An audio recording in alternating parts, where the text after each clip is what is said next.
Hey, Radiant Souls, my name's Heather. If you're new here, I am an intuitive artist, author, animal communicator, energy healer for pets and people, psychic channeler, medium, and I'm on a mission to empower and embolden others to connect with their divine radiant light and honor the sacred connection with all life.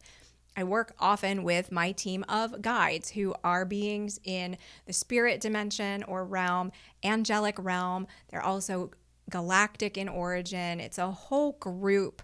They call themselves kind of a coalition of light when they refer to themselves. And they just have a different perspective than we do on what's going on our personal journeys and in the collective. If you tuned into the monthly energy forecast that I did for September, you will know that the month of September is ripe for transformation. That was the theme, transformation.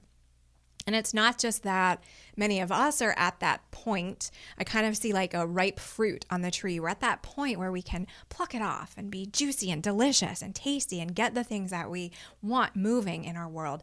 But it's also that the energetics at play in the atmosphere and the collective on the planet, in the universe at this time are supportive of that. So kind of like a weather front coming through. Conditions are good for transformation. What I want to do as we go through September 2024, and by the way, if you're coming to this at a time that isn't September 2024, that doesn't mean anything expired. There's no expiration date on this information. It may be that it's relevant for you in the time that you're watching. That's why you felt a connection to click on it, or that's why you feel a resonance to what's coming through. So it isn't specific to September, but that's kind of the starting point for a lot of the changes that we're going to see.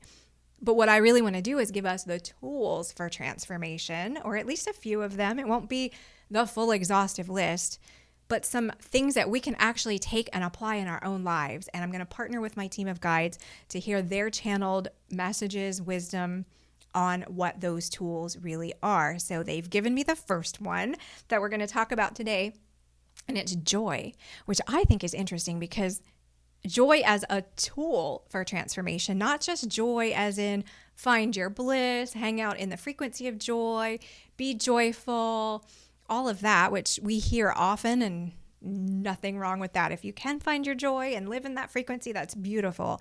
But I think they want to unpack it a little bit and say, what do you do with it? How do you use joy as leverage or a tool? And I'm seeing those of you who may know this.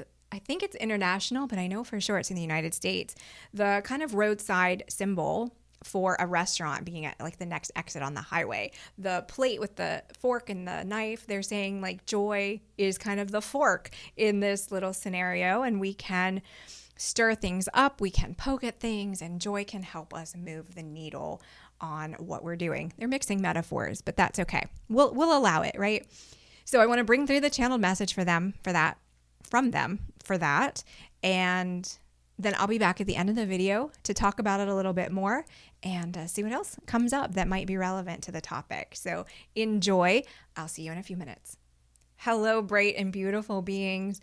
We would speak to you today on the topic of joy, and not just the existence of joy or the permanence or impermanence of joy, but the fact that joy can be your greatest tool of transformation, which is why we bring it through first in this list that we will be providing you over the next few weeks.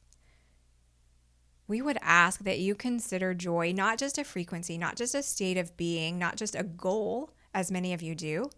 I want to find my joy. What brings me joy? We would say, what do you bring to joy?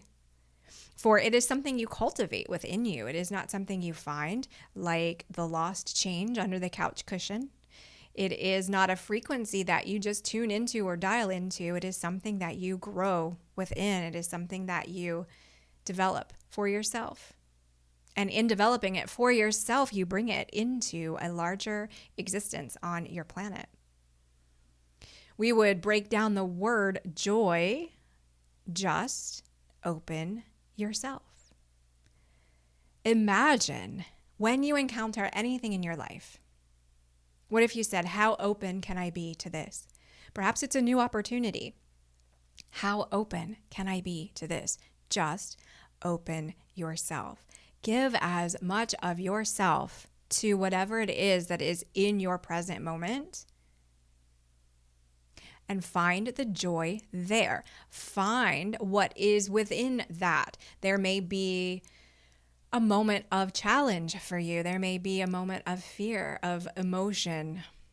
It is in working through that you get the next ingredient of joy for you.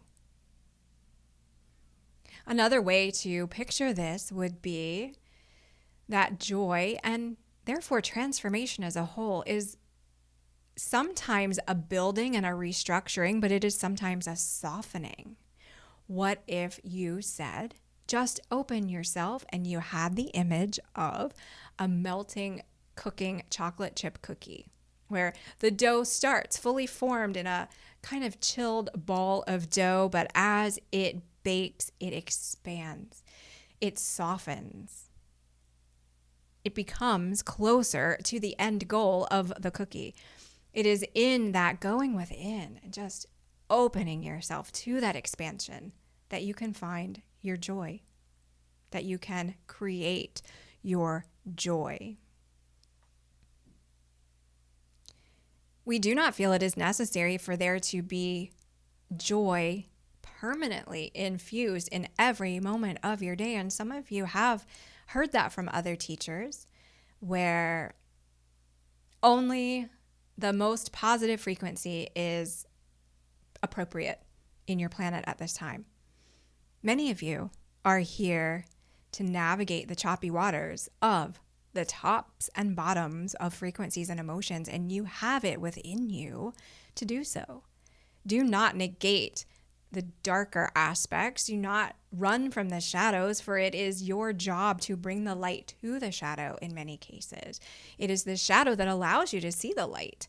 So maintaining a positivity only attitude deprives you of your greatest lessons sometimes, and does not allow the muscle of your intuition, the muscle of your self-realization, the muscle of your joy to develop. We thank you for spending time with us in this moment. Cultivate your joy. Just open yourself. Be blessed, dear ones. Okay, so a little short, sweet, to the point with the channeling today, but what I really like about that is, well, I'm always a fan of any kind of chocolate chip cookie reference. I'll take that. But the softening, I think a lot of times we feel that transformation requires tremendous effort. I need to find something. I need to build something. I need to, almost like scanning. I see the image of scanning at the beach for the second time. The lost change, not in the couch cushion like they said, but the lost change, like in the sand or the, something buried, something metal, the metal detector. That's the thing I'm trying to say. Thank you. Whoever was like, Heather, just spit it out.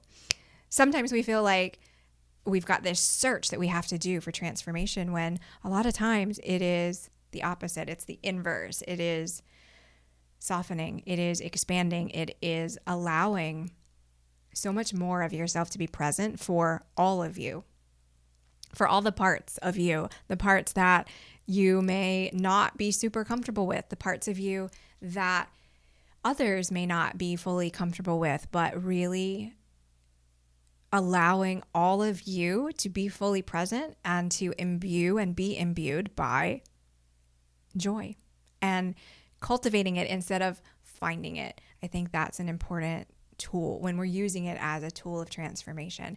So I hope that you found that helpful. I'd love to hear any of your thoughts. How do you connect with or develop joy in your life? Leave me a comment. Let me know. Let's start a conversation. I hope you enjoyed this. Have a wonderful day, and I'll see you next time. Bye.